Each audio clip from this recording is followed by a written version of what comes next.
Rocade d'y arrive. Inauguration en grande pompe. Inauguration aujourd'hui de la Rocade d'y arrive en présence du président Andrade. Cette nouvelle voie rapide s'étend sur 8,2 km et relie la RN3 au boulevard de Tokyo, traversant Janbeva, Venansan, Somananjaran, Ambumayins et Anjalanch. Financée par l'AFD, la BEI, l'Union européenne et le gouvernement malagasy, cette réalisation désengorgera la circulation sur les axes Analamains, Nansan et Mahaj, mais également les alentours du Marimasei. Nous sommes déterminés à poursuivre avec vous ce partenariat dans la réalisation de la Tananarive du XXIe siècle, qu'il s'agisse toujours des transports, avec d'autres projets, d'autres voies routières, le train urbain, le télécabine, ou qu'il s'agisse de la ville nouvelle de Tanamaswanj. Selon les projets, des financements français pourront être mobilisés, les entreprises françaises sont prêtes.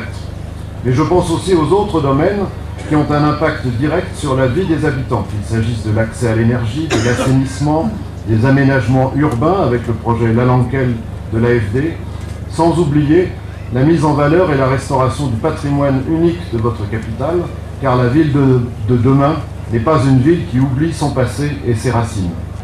La rocade est composée de 2 ponts, de 41 ouvrages hydrauliques et de 22 arrêts de bus, ce qui changera le paysage de la ville. Le président Andrade a rappelé aujourd'hui que le projet de téléphérique est déjà en cours et devrait être réalisé d'ici 2 ans. Andrade, confirmation de l'efficacité du CVO+. Le président Andrade réaffirme que la prise de CVO+, est efficace dans la lutte contre le coronavirus. Ce remède traditionnel amélioré a déjà fait ses preuves et beaucoup ont recouvré la santé grâce à sa prise, a-t-il soutenu aujourd'hui devant la presse, en marge de la cérémonie d'inauguration de la Rocade d'y arrive. Pour ceux qui ont choisi de se faire vacciner, le chef de l'État a rappelé que la 2e dose est attendue à Madagascar au mois d'août. Quant au bilan du Covid-19, Madagascar a enregistré hier 5 nouveaux cas sur 576 tests, 24 guérisons et 69 cas graves. Défilé militaire du 26 juin, 3300 soldats, 200 engins et 8 aéronefs mobilisés. Le Comité national d'organisation de la fête nationale a indiqué que 3300 soldats composés de militaires, des éléments de la gendarmerie nationale, de la police nationale, des éléments des forces spéciales, des agents pénitentiaires, des éléments des sapeurs-pompiers et des agents pour la protection des eaux et forêts participeront au défilé militaire du 26 juin. 200 engins et véhicules ainsi que 8 aéronefs seront mobilisés. Les tickets d'entrée sont à retirer auprès des arrondissements de la capitale et des districts d'Analamangue à compter d'aujourd'hui. Le jour du 26 juin, les 5 portails du stade seront ouverts dès 9h du matin. La sécurité sera renforcée dans le cadre de la célébration de la fête nationale. Les forces de l'ordre veilleront à la sécurité des personnes et se tiendront prêts à intervenir pour empêcher toute tentative de vandalisme dans et aux alentours du stade Baria Mahamassi. Kéré dans le sud. Plus de précisions du représentant du PAM. Le reportage de la journaliste Gaëlle Borgia sur les conditions de vie de la population du Sud et sur la consommation de cuir pour repas a suscité diverses réactions. Le représentant API du Programme alimentaire mondial à Madagascar n'a pas manqué de relever que si consommation de cuir il y a, on devrait pousser les investigations concernant le contexte dans lequel le reportage a été filmé. Pendant les périodes difficiles, la consommation des aliments de disette comme les fruits de cactus.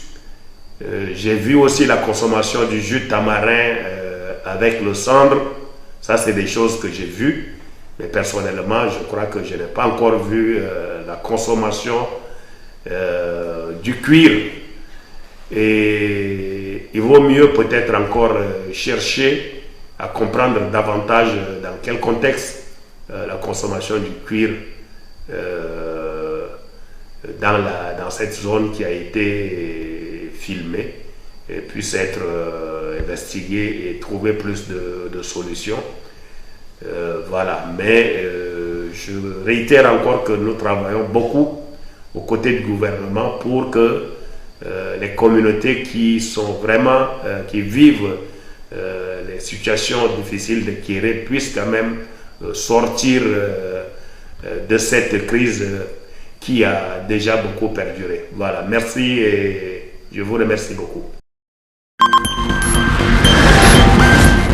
CEA, recensement des propriétés bâties. Le recensement des propriétés bâties RPB de la commune urbaine d'Antananarivo se fera de juillet à septembre prochain. L'atelier de lancement s'est tenu aujourd'hui à l'hôtel de ville à Nalakel. Une formation préalable des agents recenseurs aura lieu.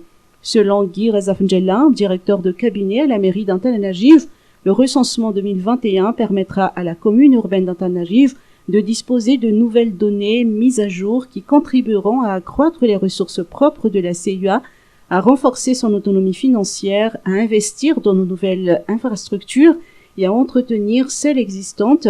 Pour le recensement, la CEA se rapprochera des foyers et des propriétaires de bâtis afin de leur faciliter la démarche d'autodéclaration fiscale prévue par la loi. La sensibilisation des foyers a déjà commencé afin de les préparer au passage des agents de recensement.